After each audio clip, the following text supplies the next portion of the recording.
Flash Funk versus Shawn Michaels with the scheduled match. Did they fill it up with flour? Not this time, no. Oh, man. That's a New Jack thing. I always laughed about that. I was very sad we didn't get to see Flash Funk versus Shawn Michaels. Hey. That would have been something else. Really would have. But Kane came out. He killed Flash Funk. Kane's music is better, and his mask was also better. So much better.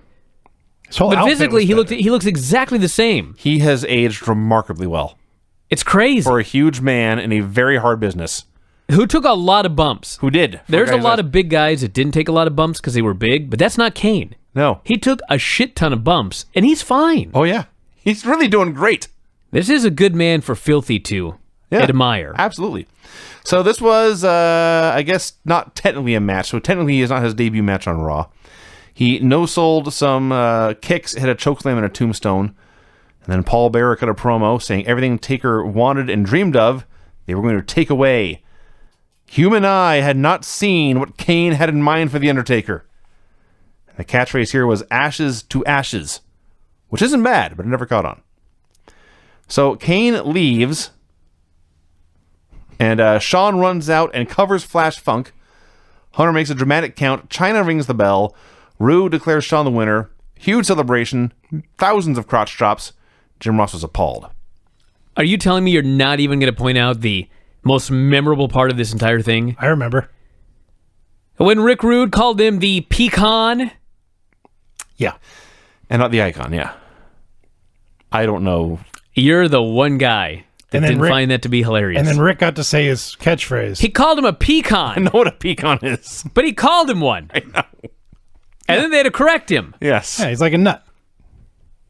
And then he got to say his Come on, that's historic. You gonna let me get in there? The pecan. That would be historic. All right, I'm done. What'd he say? It doesn't matter. Go ahead, Craig. Yeah. Tell me more about the pecan. I wasn't talking about the pecan. Rick actually got to say his catchphrase, hit the music. That's right. After he had to correct pecan. See, we went all the way for that. Yeah. Couldn't have just moved on. I mean, how do you recap that without bringing up the pecan? Clearly, I have failed in my duties. That's the one good thing Rick Rude did in that entire run. No, the one good thing he did came up later. Oh, the coffee? The coffee. Okay. This was the only other good thing he did in his entire run. LOD said the WWF had the best fans they'd ever wrestled for. Rick Rude was so good with that pecan line. Let's circle back. He was so good. I have a point to this. Hey, look, there's a dead horse. Let's beat it. Do you remember at the beginning of this show when you said, why is Rick Rude with these guys? Because he came out here every week and he didn't do a goddamn thing. Finally, he does something of value. He reads the ring introductions and calls the man a pecan, and you no-sell it.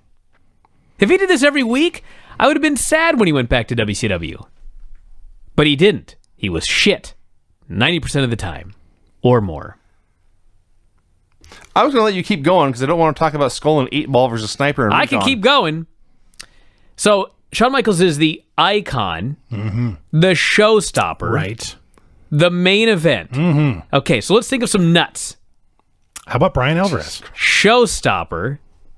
What kind of nut is there that sounds like showstopper? Are we allowed to do other candies? Sure. Gobstopper? The gobstopper. That would have been a good one the next week. Oh.